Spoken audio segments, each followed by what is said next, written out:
सभी को जय हिंद दोस्तों। आप सभी का हार्दिक स्वागत है हिंद रिएक्शन टीवी पर।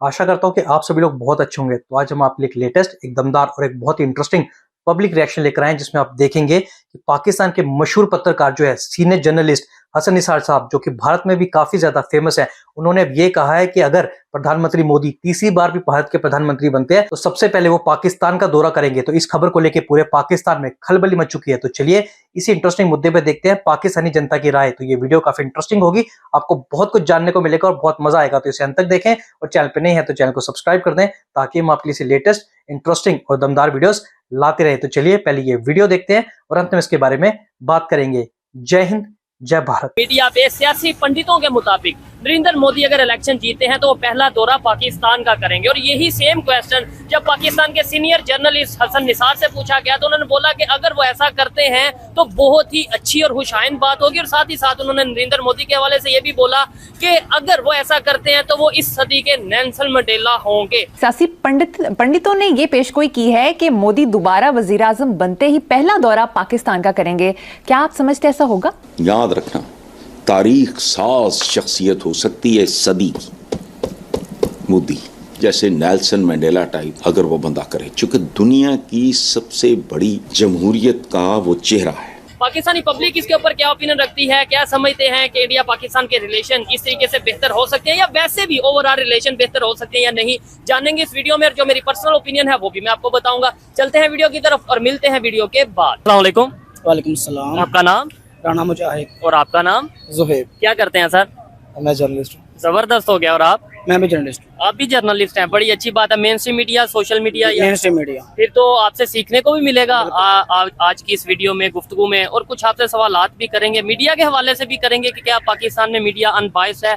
लेकिन पहले आते हैं कि जो पाकिस्तान के रिलेशन है नेबर कंट्री के साथ, ईरान हो गया, खासतौर पे इंडिया हो गया, उसके ऊपर क्या समझते हैं? अगर ट्रेड हो, रिलेशन बेहतर हो, दोनों कंट्रीज के पॉलिटिशियंस में कुछ बेहतरी हो तो क्या पाकिस्तान का फायदा होगा?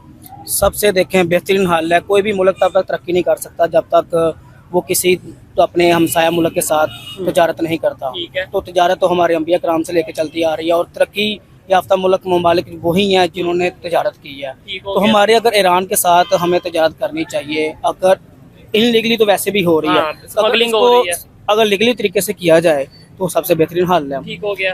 आपको पता है कि अगर मुल्क के लिए ज़राए आमदनी या हमारे मुल्क की तरक्की के लिए सबसे अहम चीज़ है कि हमारे मुल्क के बैंक से हमारे मुल्क के अकाउंट्स में पैसा जाना चाहिए, जो कि हम लोग बहुत गलत तरीके से लोग इस्तेमाल कर रहे हैं। हमारी हुकूमत को चाहिए कि इसके ऊपर एक अच्छे तरीके से पॉलिसी बनाएं ताकि जो हमारी आवाम है वो तजारत कर सके। ईरान से अगर तजारत करें तो हमें बहुत ज़्यादा फ़ायदा हो सकता है। कितनी चीज़ें हम लोग उनको दे सकते हैं, उनसे ले सकते हैं। और सबसे बड़ी चीज़ है ऑयल देख लें, अभी उसका रेट देखें, और जो हम लोग ले रहे हैं महंगा तरीन ऑयल ले रहे हैं, मगर ईरान से वही दूसरे तरीके से स्मगल किया जा रहा है। इसकी वजह क्या है? इसकी वजह क्या है? मतलब क्यों नहीं? हमारे मुल्क के जो बड़े लोग बैठे हैं जो चाहते ही नहीं है कि इस मुल्क के अंदर बेहतरी आ सके, ये सबसे बड़ी करप्शन यही शुरू मेरे ख्याल से इसकी वजह ये है कि इंटरनेशनल दबाव है। दबाव तो है, IMF का दबाव तो जाहिर है, वो मगर शो तो ना कर सकते। ठीक हो गया। वो शो करेंगे तो फिर वो कहेंगे कि आप लोग इस तरीके से ले रहे हैं। ठीक है, वो दबाव है, मगर अगर अंडरग्राउंड कर रहे हैं तो उसी तरीके को अगर वो अच्छे तरीके से मैनेज करें और उसके साथ जो टैक्स है उसका कम करें, ताकि जो लोग चोरी तरीके से स्मगलिंग करते हैं, दूसरे तरीके से इस मुल्क में लेके आते हैं या दे रहे हैं, वो भी रुक सकती है, वो बेहतरी आ सकती है। बेहतरी भी आ सकती है। सर, ईरान के हवाले से इनसे बात हुई है, इंडिया के हवाले से आपसे बात करेंगे कि 76 साल हो गए हैं, उस तरीके से कभी हमें ये सुनने में नहीं मिला। मतलब 1-2 महीने के लिए शायद सुनने को मिला हो, लेकिन लॉन्ग टर्म के लिए सुनने को नहीं मिला रिलेशन बेहतर है।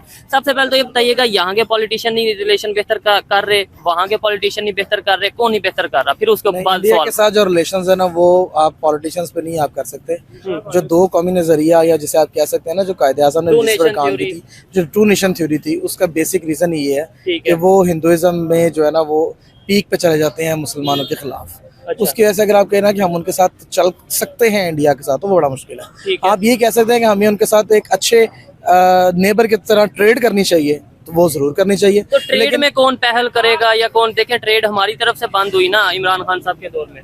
नहीं, ट्रेड हम दोनों जानिब से कर सकते हैं। वो उधर सिर्फ हमारे पॉलिटिशियन इमरान खान की तरफ से नहीं, उधर से भी बड़ी दफा जो है ना मामला, जो नरेंद्र मोदी है ना, वो मुसलमानों के खास तौर पे बड़े खिलाफ हैं। और इंडिया के साथ, पाकिस्तान के साथ उनके जो हालात है ना, वो बेहतर इस वजह से नहीं हो सकते। आपने शायद कभी गौर नहीं किया, जब इंडिया के इलेक्शन हो रहे होते हैं ना, अभी इंडिया के इलेक्शन हो रहे हैं, तो इंडिया के जब इलेक्शन हो रहे होते हैं तो तब बड़े खास तौर पे ये देखा जाता है कि आप देखते हैं कि सीज फायरिंग होनी शुरू हो जाती है। ठीक है। उनके भी पॉलिटिशियंस इस चीज को यूज करते हैं अपनी आवाम को बताने के लिए कि हम पाकिस्तान के खिलाफ हैं, ताकि वो वोट ले सके। और ये बड़ा बेसिक मोरा आप कह सकते हैं, बड़ा बेसिक पॉन आप ठीक कह है। सकते हैं। नहीं, पाकिस्तान का जिक्र हो रहा है लेकिन सीज फायर का उस तरीके से। अच्छा मुझे बताइएगा, हसन निसार साहब को डेफिनेटली आप जानते होंगे, अभी 2 दिन पहले उन्होंने एक स्टेटमेंट, मतलब अपने प्रोग्राम में वो ये बोल रहे थे कि अगर जैसे अभी इंडिया में इलेक्शन हो रहे हैं, इलेक्शन के बाद नरेंद्र मोदी प्राइम मिनिस्टर बनते हैं, वो पहला विजिट, कुछ जो उनसे हैं वो सियासी पंडित ये कह रहे हैं कि पहला विजिट वो पाकिस्तान का करेंगे। आपको लगता है कि ये पॉसिबल है? वैसे तो पहले उन्होंने एक विजिट किया था 2014 में, आई थिंक इसके राउंड। नहीं, वैसे तो करतारपुर जब किया था तब सिख भी आए थे ना, वो भी तो आए थे, वो भी तो इंडिया से आए थे। उनका नवजोत सिंह सिद्धू उनका जो मिनिस्टर है वो भी पाकिस्तान आया था। तो इमरान खान के दौर में भी ये बड़ा अच्छा कदम उन्होंने उठाया था। तो मेरे ख्याल में ट्रेड के तौर पर अगर वो पंडित यहाँ पे आते हैं, पाकिस्तान आते हैं, नहीं वो नरेंद्र मोदी का वो कह रहे हैं आएंगे, नरेंद्र मोदी आएंगे तो आना चाहिए, अच्छी बात है। हमें रिलेशंस कब तक देख, कोई भी मामला है ना वो जंग से हल नहीं होता। तो इन चीजों को बेहतर बनाने के लिए अच्छी बात है, हमें अपने जो रिलेशन है आपस में वो बेहतर करने चाहिए। ठीक है सर, आप क्या कहना चाहेंगे? जैसे अभी मैंने इनसे सवाल पूछा कि हसन निसार साहब से जब एक प्रोग्राम में, उनके ही प्रोग्राम में सवाल पूछा गया कि भाई सियासी पंडित ये कह रहे हैं कि अगर इंडिया में इलेक्शन होने के बाद नरेंद्र मोदी जीतते हैं, प्राइम मिनिस्टर बनते हैं, तो पहला विजिट पाकिस्तान का करेंगे। और साथ ये भी हसन निसार साहब ने कहा कि अगर ऐसा होता है मुझे बड़ी खुशी होगी, और अगर वो ऐसा करते हैं तो शायद वो इस जो सा पूरी सेंचुरी के बहुत बड़े सियासतदान बनेंगे और वो अपना तारीख में एक नाम लिखवाएंगे, नेल्सन मंडेला की जगह पे आ जाएंगे नरेंद्र मोदी। सबसे बड़ी बात है, पहले भी आप सबको भी पता होगा कि नरेंद्र मोदी पहले भी 2 दफा वज़ीर-ए-आज़म रह चुके हैं, मगर जब से नरेंद्र मोदी इंडिया का वज़ीर-ए-आज़म बन रहा है ना, उसकी जानिब से पाकिस्तान की तरफ कोई भी ऐसा कोई पहला कदम बढ़ाने की कोशिश कभी भी नहीं की गई। वो आए, मतलब अगर वो, मैं बता देता हूँ ना कि पहले तो ऐसा कभी किया नहीं गया। अगर इधर से या पाकिस्तान की तरफ से या कोशिश की गई है, मगर इसके बावजूद भी नरेंद्र मोदी ने अपनी आवाम में एक वर्गला के रखा, उनको एक उनका माइंडसेट ऐसा बना दिया हुआ है पाकिस्तान के खिलाफ कि उसकी तरफ से कभी ऐसे की उम्मीद नहीं है। अगर आप कहते हैं कि हसन निसार के प्रोग्राम में उसने कहा है, तो मैं समझता हूँ कि एक बहुत अच्छा कदम होगा, ये पाकिस्तान के लिए बहुत एक अच्छी चीज़ है। हमसाया मुल्क है, कौमी नज़रिया शुरू से चलते आ रहे हैं, हमारी हर चीज़ उनके साथ चलती आ रही है, मगर अगर कोई पहल करता है तो वो एक मुल्क के लिए बहुत अच्छी चीज़ है, हमारे मुल्क के लिए। अच्छा, इस डेफिनेटली कोई भी कंट्री हो, चाहे हमारा नेबर कंट्री चाइना हो, आयरन फ्रेंड है, उसके साथ दोस्ती होनी चाहिए, ईरान हो उसके साथ भी रिलेशन बेहतर होने चाहिए, अफगानिस्तान के साथ भी होने चाहिए और इंडिया के साथ भी होने चाहिए। लेकिन हमारे यहाँ पे भी तो ये कंसेप्ट है ना कि मोदी का जो यार गद्दार है या जो इंडिया के साथ दोस्ती की बात करेगा वो ये तो आपके मुल्क में बस इतना सा आपको नजर आता है कि मोदी का जो यार है, ये नारे तो लगते हैं, मगर आपको अगर इंडिया की हालात देखे जाए तो वहाँ पे हमारे मुसलमानों के साथ जो जुल्म किया जा रहा है, या वो समझते हैं कि वो ठीक कर रहे हैं। यहाँ पे कोई ऐसा दिखा दें, ईसाई दिखा दें, कोई हिंदू दिखा दें,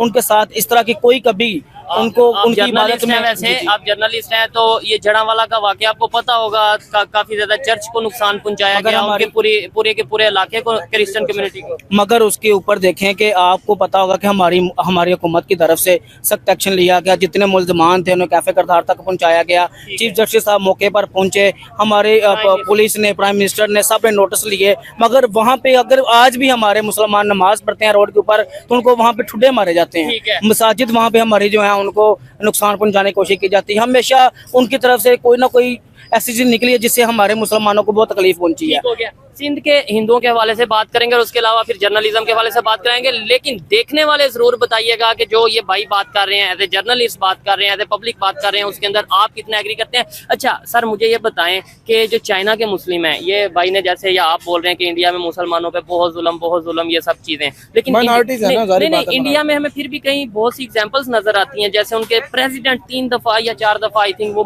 मुस्लिम रहे हैं, उनकी बॉलीवुड इंडस्ट्री, बहुत सी चीजों में हमें एग्जाम्पल्स नजर आती हैं। या लेट्स सपोज हम यहाँ पे बैठ के मैं कहता हूँ, आप कहते हैं कि इंडिया में मुसलमानों पे जुल्म हो रहा है, वो ये वीडियो देखते हैं, वो आगे से रिप्लाई करते हैं और इतना लंबा कमेंट करते हैं, वो कहते हैं कि ये देखो ये इंडियन मुस्लिम है, ये इस पोस्ट पे है, ये देखो ये इंडियन मुस्लिम है, ये हमारी आर्मी में जनरल है, ये देखो ये इंडियन के लोग होते हैं ना भाई, वो अपनी सारी डिटेल देते हैं। हम क्या कोई 5 एग्जांपल्स दे दें कि यार देखो ये मिनोरिटीज के लिए, या ये 5 नाम है। पता है नरेंद्र मोदी को द बुचर ऑफ गुजरात कहा जाता है। अच्छा हाँ, ये तो हमारे जो फॉरेन मिनिस्टर रह चुके हैं बिलावल भुट्टो, उन्होंने भी स्टेटमेंट दी थी। तो बुचर ऑफ गुजरात क्यों कहा गया था? जितने भी जो रेड्स करवाए गए थे वहाँ पे, सबसे ज्यादा इंडिया के अंदर दंगे जो करवाए गए हैं वो नरेंद्र मोदी की भी जो इसकी पार्टी है, इसकी पार्टी का नाम प्रॉपर याद नहीं आ रहा, उसके बीजेपी उसके दौर में हुए हैं और उसकी वजह से हुए हैं। चाइनीज मुस्लिम में के हवाले से क्या कहेंगे आप? मुझे चाइनीज मुसलमान के बारे में कभी इस बारे में ठीक इतना है कोई सर, आप चाइनीज मुस्लिम के बारे में क्या कहेंगे कि कैसी कंडीशन में है, बेहतर हैं या जैसे भी जो भी? पाक चाइना की अगर बात करें तो बहुत ज़बरदस्त इनकी दोस्ती है, एक दोस्ती की मिसाल है हाँ, वो जो तो कहीं है। पे भी नहीं मिलती है। ठीक है। तो अगर चाइना मुस्लिम की बात करें, हाँ कि भाई जैसे आपने ये बोला ना इंडिया में मुसलमानों की ये हालत, ऐसी चाइना के देखे मुसलमान तो पूरी दुनिया में दुनिया में है, बिल्कुल। एक मुट्ठी की तरह होने चाहिए, जी। जैसे में बताया जाता है। तो फिर चाइना के मगर मुस्लिम ऐसा चाइना में ऐसा कुछ भी नहीं है अच्छा। कि चाइना में हमारे मुसलमानों के साथ कभी ऐसी कोई ज्यादती की गई हो, कोई ऐसा उनके साथ वहाँ पे कुछ जुल्म किया हो, जिस तरह के हिंदुस्तान में एक खुल के ऐसा मतलब कि उनके साथ जुल्म स्तम किए जा रहे हैं, लेकिन कश्मीर के साथ अभी किए जा रहे हैं। लास्ट ईयर ह्यूमन राइट्स की रिपोर्ट आई थी जिसमें ये कहा गया था चाइना के मुस्लिम्स को इतनी आज़ादी नहीं है कि वो अपनी मर्जी से जाके हज कर सकें, इतनी आज़ादी नहीं है कि वो अपनी मर्जी के डिज़ाइन की मस्जिद बना सकें, चाइनीज जो इंफ्रास्ट्रक्चर है उसके मुताबिक मस्जिद वो बनाते हैं, मतलब इतनी ज़्यादा उनके ऊपर रिस्ट्रिक्शंस है। तो फिर इसका मतलब कि हिंदुस्तान हमें बोलना चाहिए। अगर हमें इसके ऊपर आवाज उठानी चाहिए, क्योंकि जो दिखता है वो बिकता है। ठीक है। तो अगर चाइना हमारे सामने जो हमें नजर आ रहा है हमारी आवाम को कि हर बंदा पाक चाइना जिंदाबाद कह रहा है, और हिंदुस्तान में जो हो रहा है वो बस दिखा दिया जाता है, चाइना में जो हो रहा है वो दिखाया नहीं जा ये रहा। चीज़ है ना। तो ये चीज तो इसमें सर मेरा ऊपर हमें आवाज उठानी चाहिए। मेरा और आपकी या पाकिस्तान के जितने भी मतलब खास तौर पे मेन स्ट्रीम मीडिया, आपकी जी, जी, जिम्मेदारी है कि इसको जो सच है वो सामने लेके आए। यही तो मसला है हमारे साहब की बात किस्मत यह है कि जिस तरह मीडिया को एक आजाद होना चाहिए, वो अब वो चीज नजर नहीं आ रही। आप एक जर्नलिस्ट आप हो के ये जर्नलिस्ट कह मैं जी से कह रहा हूँ, आप मुझे बताएं कौन सी चीज हम लोग अपनी मर्जी के से चला सकते हैं, कोई एक चीज बता दें आप। ठीक ये हो 3 साल से क्या जुल्म नहीं हुआ मुल्क के अंदर, कोई चीज हम चला सकें। दोस्तों आशा करता हूं कि वीडियो को आपने अंत तक देखा होगा और ये पब्लिक रिएक्शन आपको काफी पसंद आया होगा, जिसका क्रेडिट जाता है शोएब चौधरी भाई को, जो कि पाकिस्तान के जबरदस्त पत्रकार हैं। तो आपने देखा पाकिस्तानी पब्लिक का रिएक्शन कि वो भारत और भारत के प्रधानमंत्री के बारे में क्या सोचते हैं।